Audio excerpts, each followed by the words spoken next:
चंदनपुर एक छोटा लेकिन समृद्ध गांव था। इस गांव में रहता था हीरों का बड़ा व्यापारी दीनदयाल। उसकी हवेली ऊंची दीवारों से घिरी थी, मगर उन दीवारों के भीतर भी दरारें थी, रिश्तों की दरारें। दीनदयाल के 4 बेटे थे, रमेश, लक्ष्मण और संतोष। तेज दिमाग, व्यापार में निपुण, कठोर और व्यवहारिक, और सबसे छोटा भोला, जिसकी आंखों में लाभहानि नहीं बल्कि लोगों की तकलीफ पड़ने की आदत थी, जिसे बाजार नहीं खेतों की महक पसंद थी, जिसे हिसाब किताब नहीं भूखे कुत्तों को रोटी खिलाना आता था।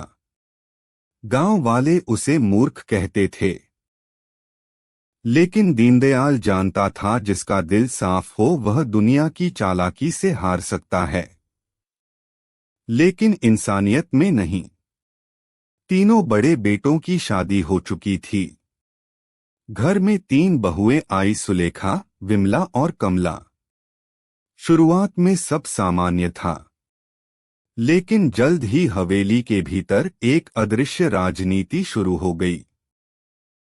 बहुओं को लगता था इतनी संपत्ति और ससुर का झुकाव उस भोले लड़के की तरफ। रात के खाने के बाद रसोई में फुसफुसाहटें शुरू हो जाती थी। अगर ससुर जी ने संपत्ति का बड़ा हिस्सा उसे दे दिया तो वह तो सब लुटा देगा, उसे हटाना ही होगा। दीनदयाल की तबीयत गिरने लगी थी, चिंता भोला के भविष्य की, और एक रात बिना शोर बिना विदाई वह दुनिया छोड़ गया।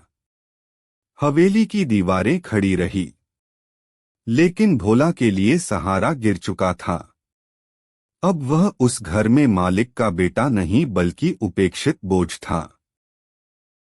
दीनदयाल की चिता की राख अभी पूरी तरह ठंडी भी नहीं हुई थी और हवेली का माहौल बदल चुका था। आंगन वहीं था, दीवारें वहीं थी, लेकिन अब उनमें अपनापन नहीं, ठंडापन बसता था। भोला सुबह से शाम तक चुपचाप काम करता, कभी गौशाला साफ करता, कभी कुएं से पानी खींचता, कभी अनाज के बोरे उठाता। उसे काम की आदत नहीं थी। गलतियां हो जाती और हर गलती पर ताना, देखो इसे मालिक का बेटा है, अरे इससे तो नौकर अच्छे हैं। तीनों बड़े भाई व्यापार के सिलसिले में अक्सर बाहर रहते। हवेली की बागडोर अब पूरी तरह बहुओं के हाथ में थी। एक दोपहर सूरज सिर पर था। आंगन में पीतल की थालियों में बादाम सूख रहे थे। सुलेखा, विमला और कमला छाव में बैठी थी।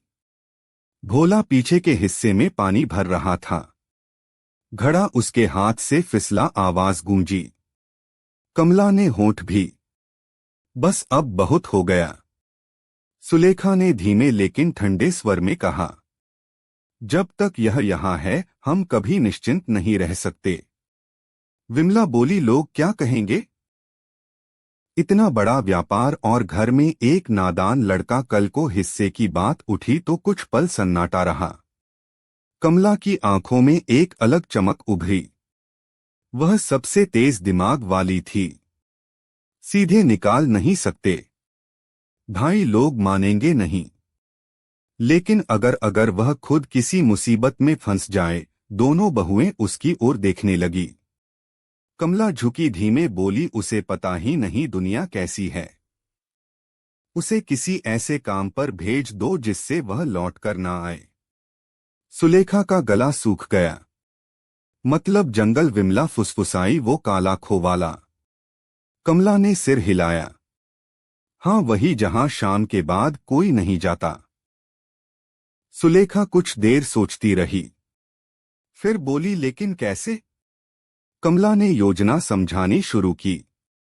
शाम के समय भोला थका हुआ आंगन में आया। भाभी, आज खाने में क्या है? बहुत भूख लगी है। वह ठिठक गया। तीनों बहुएं जमीन पर पड़ी थी। कराने की आवाजें, माथे पर हाथ, सांस तेज। भोला घबरा गया। क्या हुआ? पानी लाऊं? वैद्य को बुलाऊं? सुलेखा ने आंखें आधी खोलकर कहा, अब वैद्य नहीं, अब भगवान ही बचा सकते हैं। सिर फट रहा है। किसी ने बताया था गेहूं के रंग वाले सांप के दांत जलाकर धुआं सूंघूं तो ठीक हो जाऊं। भोला की सांस अटक गई। वो विमला की ओर मुड़ा। विमला पेट पकड़कर बोली, मुझे बाघिन का ताजा दूध चाहिए, तभी जान बचेगी। भोला का गला सूख गया। कमला ने आंखें मली। मेरी आंखें जल रही हैं। अगर जंगल वाली राक्षसी का सींग घिसकर काजल ना लगाया तो मैं अंधी हो जाऊंगी। भोला की आंखों में आंसू आ गए। यह सब कहाँ मिलेगा? कमला ने धीमे कहा। काला खोका जंगल। भोला कुछ पल खड़ा रहा, फिर बोला, आप चिंता मत करो, मैं अभी जाता हूं। सुलेखा ने अभिनय जारी रखा। नहीं, वहां मौत है। भोला ने पहली बार दृढ़ स्वर में कहा, अगर मैं ना गया तो यहां मौत है। उसने ना चप्पल पहनी ना लाठी उठाई, बस दौड़ पड़ा। तीनों बहुएं उठ बैठी। कराहना बंद चेहरों पर थकान नहीं, संतोष था। उन्हें लगा आज हवेली से एक समस्या हमेशा के लिए चली गई। उधर भोला अंधेरे की ओर बढ़ रहा था, बिना यह जाने कि असली जंगल पेड़ों में नहीं, इंसानों के दिल में था। सूरज डूब चुका था। आसमान पर बैंगनी अंधेरा फैल रहा था और चंदनपुर की आखिरी बस्ती पीछे छूट रही थी। भोला तेज कदमों से चल रहा था। नंगे पैर, धूल, कंकड़, कांटे, कुछ महसूस नहीं हो रहा था। उसके कानों में बस एक ही आवाज गूंज रही थी, अगर देर हुई तो भाभियां नहीं बचेंगी। गांव की पगडंडी खत्म हुई। सामने शुरू हुआ काला खोका जंगल, घना, ऊंचा, भारी पेड़ों की डालियां आपस में ऐसी उलझी थी जैसे आसमान को बांध रखा हो। भोला एक पल को रुका। सांस भरी, है भगवान रास्ता दिखाना, और अंदर कदम रख दिया। जमीन नम थी। सूखे पत्तों पर कदम रखते ही खड़खड़ाहट गूंजती। कहीं दूर सियार की आवाज, कहीं झाड़ियों में सरसराहट। भोला का दिल धड़क रहा था, लेकिन कदम नहीं रुके। बादल चांद को ढक चुके थे। अब रोशनी लगभग खत्म थी। भोला को रास्ता साफ नहीं दिख रहा था। कई बार ठोकर खाई, एक बार तो पूरी तरह गिर पड़ा। घुटना छिल गया। कुछ देर वहीं बैठा रहा। भूख अब पेट में चुभने लगी थी। सुबह से कुछ नहीं खाया था। थकान आंखों में उतर रही थी। लेकिन उसी क्षण उसे याद आया, आंगन में कराथती हुई भाभियां। वो उठ खड़ा हुआ। जंगल जितना बाहर था उतना ही भीतर भी। अचानक एक ख्याल आया, अगर यह सब झूठ हुआ तो वो ठिठका। पहली बार उसके मन में शक ने सिर उठाया। नहीं, भाभियां ऐसा क्यों करेंगी? उसने खुद को समझाया। चलते चलते वह जंगल के उस हिस्से में पहुंच गया जहां पेड़ और ऊंचे थे। जमीन पर कई जमी थी। फिर अचानक दूर हल्की सी रोशनी दिखाई दी, जैसे किसी ने आग जलाई हो। भोला चौकन्ना हुआ। क्या वहां कोई रहता है? वह धीरे धीरे उस रोशनी की ओर बढ़ा। छोटी सी झोपड़ी थी। बाहर आग जल रही थी और आग के पास एक आकृति बैठी थी। सफेद बाल, हाथ में लंबी लकड़ी की छड़ी, चेहरा आग की लपटों में आधा उजला आधा अंधेरा। भोला के कदम खुद अब खुद उस दिशा में बढ़े। उसका गला सूख रहा था, लेकिन दिल में आशा थी। जैसे ही वह करीब पहुंचा, आवाज गूंजी, कौन है? भोला ठिठक गया। आग की रोशनी में अब चेहरा साफ दिख रहा था। एक वृद्ध स्त्री, आंखें तेज, चेहरे पर कठोरता पर कहीं गहराई भी। इस जंगल में इस वक्त क्या कर रहा है? भोला कुछ पल उसे देखता रहा और अचानक उसके होठों से निकला, सासू मां आप ही तो होंगी। वृद्ध स्त्री की आंखें सिकुड़ गई। क्या कहा तूने? भोला लड़खड़ाते स्वर में बोला, मेरी भाभियों को बचा लीजिए। मुझे गेहूं रंग के सांप के दांत चाहिए, बाघिन का दूध चाहिए और राक्षसी का सींग। फिर वृद्ध स्त्री की नजरें गहरी हो गई। वह उसे ऊपर से नीचे तक देखने लगी। उसने बहुत लोगों की आंखें देखी थी, लालच की, डर की, चालाकी की, लेकिन इस लड़के की आंखों में सिर्फ सच्चाई थी। उसने धीरे से पूछा, तुझे भेजा किसने है? भोला ने सब बता दिया, एक एक बात, बिना शक बिना आरोप। आग की लपटें हिल रही थी और वृद्ध स्त्री कमलवती अब समझ चुकी थी। तो यह बात है, उसने मन ही मन कहा। जंगल खतरनाक था, लेकिन हवेली उससे ज्यादा। कमलवती ने छड़ी जमीन पर टिका दी। अंदर आजा, पहले खाना खा, फिर सोचेंगे किसे किससे बचाना है। भोला ने राहत की सांस ली। उसे लगा शायद भगवान ने सच में उसकी पुकार सुन ली। उसे क्या पता था, आज की रात उसकी किस्मत बदलने वाली है। कमलवती ने कुछ देर तक भोला को चुपचाप देखा। पैरों के तलवे छिले हुए, चेहरा थका हुआ लेकिन आंखें साफ। तू जानता भी है क्या मांग रहा है? उसने गंभीर स्वर में पूछा। भोला ने सिर झुका लिया। मुझे बस इतना पता है, अगर मैं खाली हाथ लौटा तो मेरी भाभियां मर जाएंगी। कमलवती की आंखों में हल्की सी चमक आई। और अगर तू यहीं मर जाता, भोला ने सीधा उत्तर दिया, तो कम से कम कोशिश करते मरता। जंगल की हवा धीमे धीमे सरसराई। कमलवती का मन बदल रहा था। वह उसे अंदर ले गई। झोपड़ी साधारण थी, मिट्टी की दीवारें, एक कोना जिसमें जड़ी बूटियां लटकी थी, कुछ मटके, एक चूल्हा। यह किसी तांत्रिक का अड्डा था या एक स्त्री का आश्रय था। बैठ, उसने कहा। कमलवती ने मिट्टी की थाली में मोटी ज्वार की रोटी और कुकुरमुत्तों की सब्जी परोसी। खा ले बहादुरी, खाली पेट ज्यादा देर नहीं टिकती। भोला ने बिना औपचारिकता के खाना शुरू किया। हर कोर के साथ उसके चेहरे पर राहत उतरती गई। इतना स्वाद, उसने धीरे से कहा, जैसे माँ के हाथ का। यह शब्द सुनते ही कमलवती का हाथ एक पल को रुक गया। उसे वर्षों बाद किसी ने माँ कहा था, वह भी बिना डर के। अंदर के कोने से आवाज आई, अम्मा कौन है? आवाज मधुर थी, लेकिन उसमें सतर्कता थी। दरवाजे की ओट से एक युवती बाहर आई। सादा कपड़े, लंबे काले बाल, आंखों में तेज और दुख दोनों। यह थी चंद्रकला। गांव वाले उसे जादूगरनी की बेटी कहते थे, इसलिए कोई रिश्ता उसके दरवाजे तक नहीं आया। वह भोला को देखकर ठिठक गई।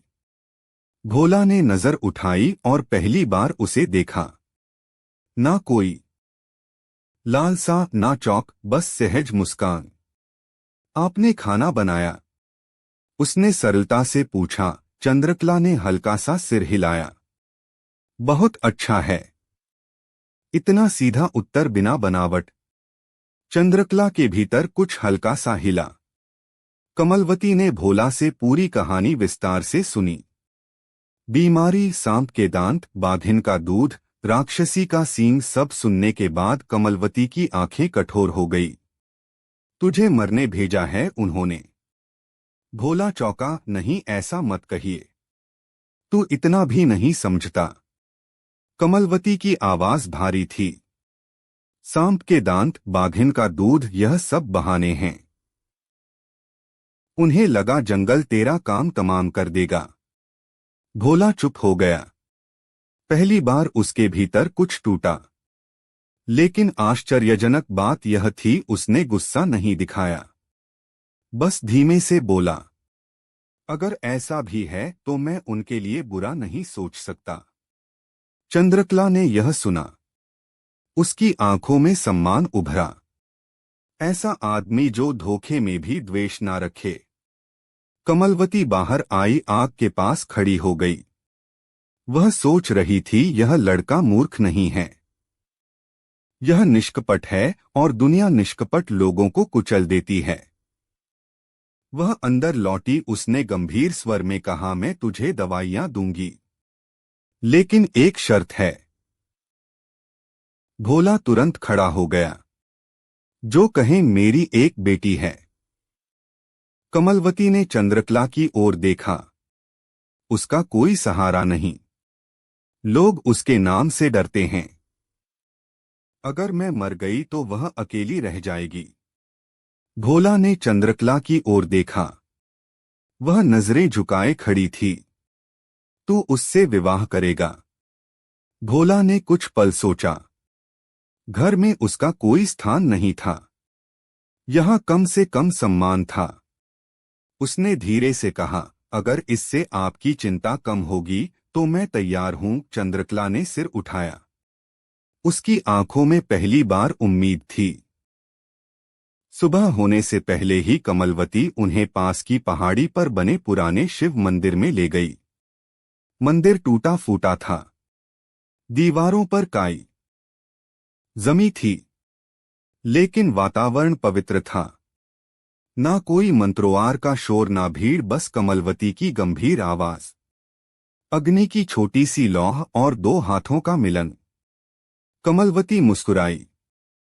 अब तुम दोनों एक दूसरे की जिम्मेदारी हो।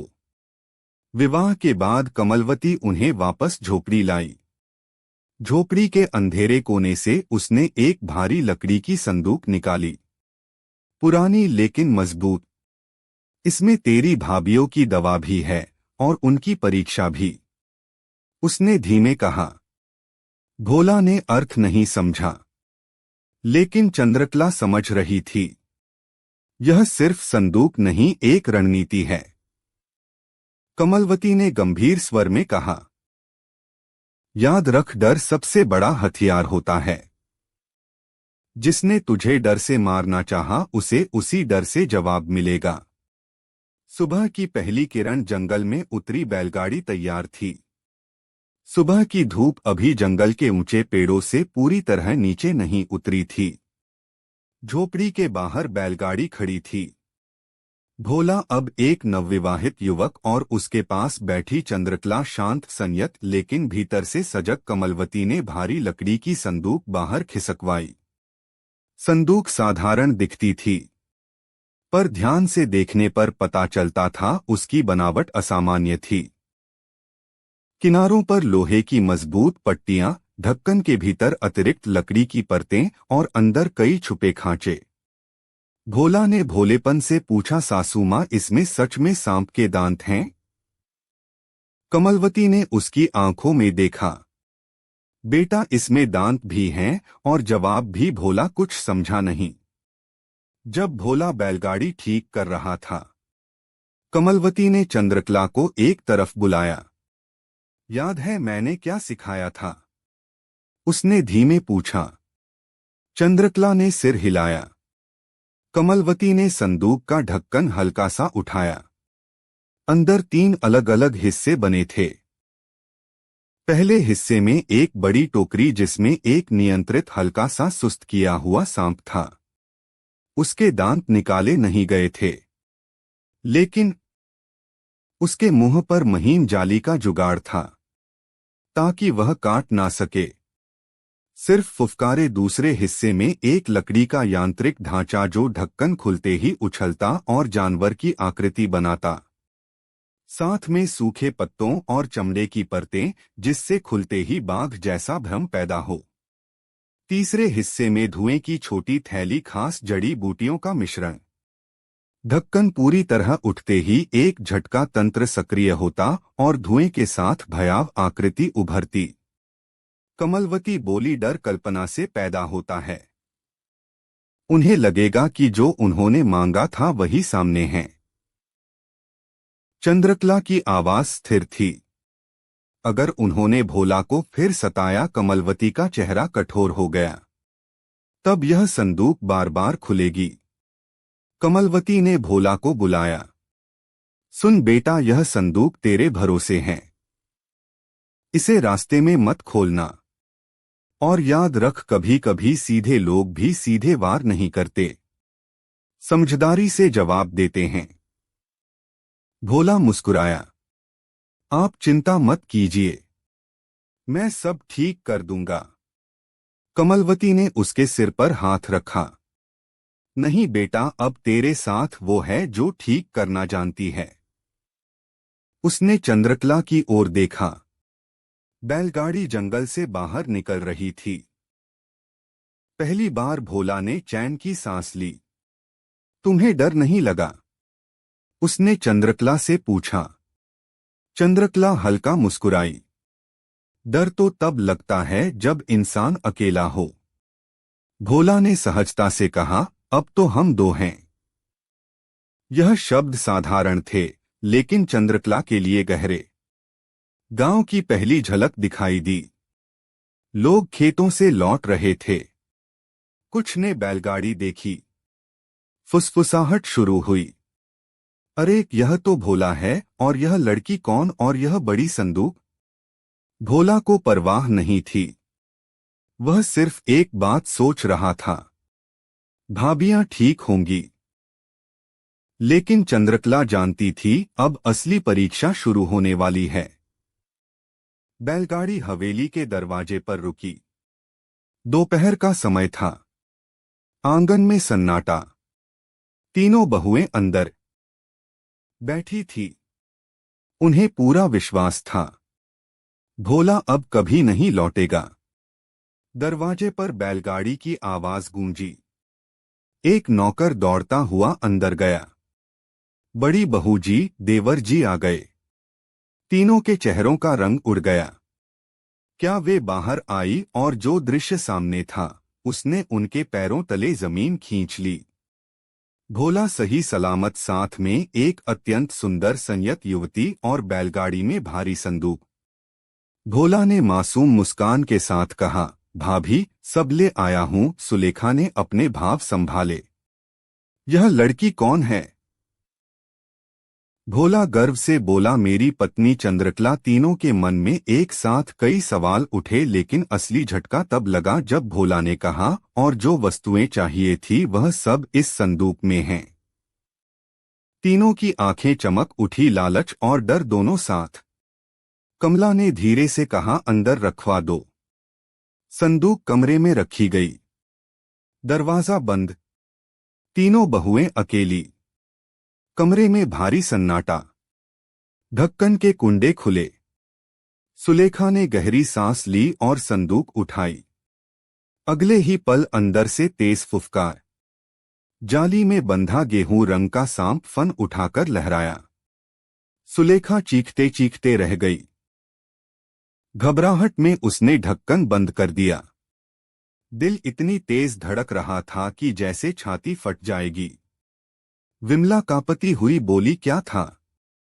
सुलेखा के होंठ सूख गए। सांप? कमला ने सोचा शायद यह डर गई है। वह आगे बढ़ी, ढक्कन फिर खुला। इस बार झटका तंत्र सक्रिय हुआ। लकड़ी की बाघ आकृति उछली, साथ में धुएं का गुब्बार। अंधेरे कमरे में वह दृश्य इतना अचानक था कि विमला पीछे गिर पड़ी। तीनों के चेहरों पर खून नहीं था। कमला ने अंतिम बार ढक्कन पूरी तरह उठाया। धुएं के बीच तीसरा खांचा खुला। जड़ी बूटियों का घना धुआं और भीतर बनी काली आकृति। उनकी कल्पना ने उसे राक्षसी बना दिया। दरअसल छाया का खेल था, लेकिन डर ने उसे सच बना दिया। तीनों भागकर बाहर आई, सांसें तेज, दिल दहशत से भरे। उन्हें पहली बार समझ आया जिसे उन्होंने मूर्ख समझा था। अब वह अकेला नहीं है। और सबसे खतरनाक हथियार तलवार नहीं, डर होता है। कमरे का दरवाजा खुला। तीनों बहुएं लगभग भागती हुई बाहर निकली। चेहरे पर पसीना, आंखों में दहशत। आंगन में खड़े भोला और चंद्रकला ने उनकी हालत देखी। भोला घबरा गया। क्या हुआ? अंदर कुछ गड़बड़ है क्या? सुलेखा ने खुद को संभालने की कोशिश की। आवाज कांप रही थी। नहीं, सब ठीक है। लेकिन उसके हाथ अब भी कांप रहे थे। कमला ने पहली बार चंद्रकला की तरफ अलग नजर से देखा। अब वह उसे सिर्फ एक सुंदर लड़की नहीं बल्कि शक्ति का स्रोत समझ रही थी। विमला धीरे से बोली, बहू तुम अंदर आओ। आवाज में अब कठोरता नहीं थी। कमला ने आरती की थाली मंगवाई।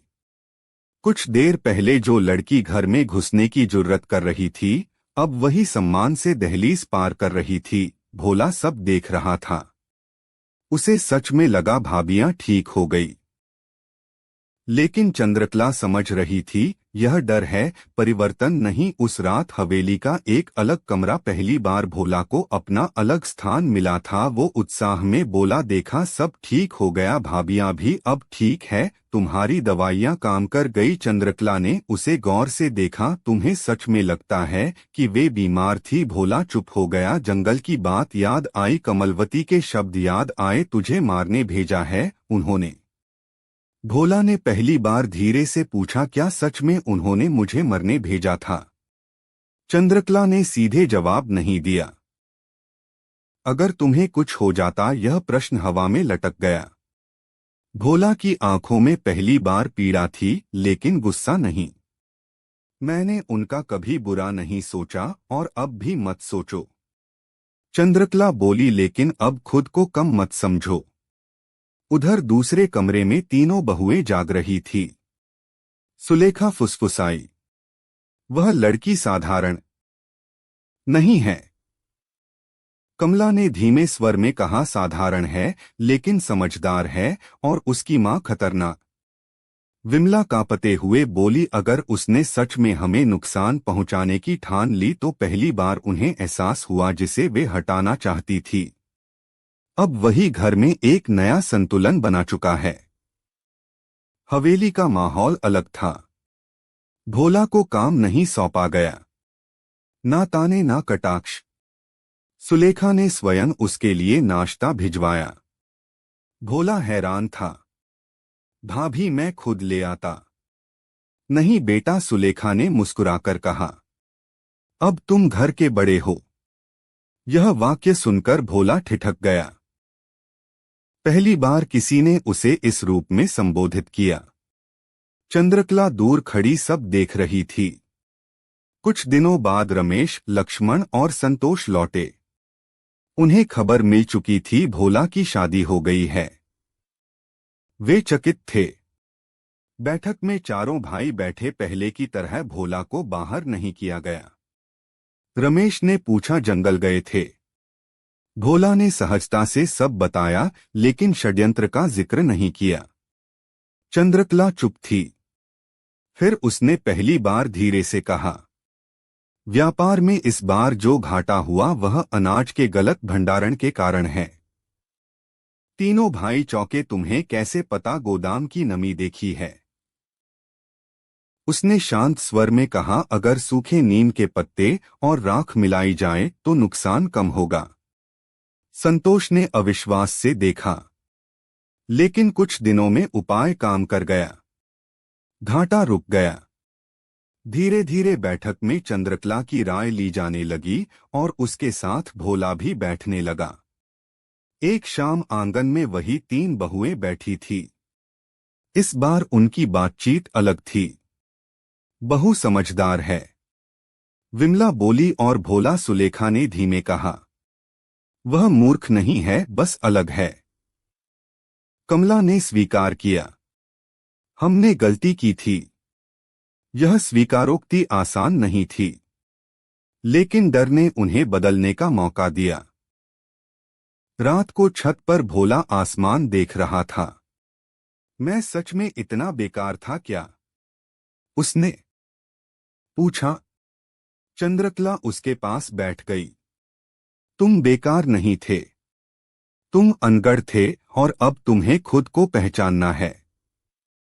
और शायद पहली बार भोला खुद को मूर्ख नहीं, जिम्मेदार महसूस कर रहा था।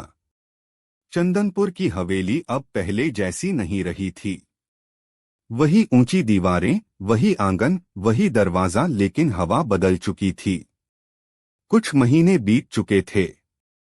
भोला अब सुबह खेतों में घूमता, मजदूरों से बात करता, अनाज की बोरियां खुद परखता।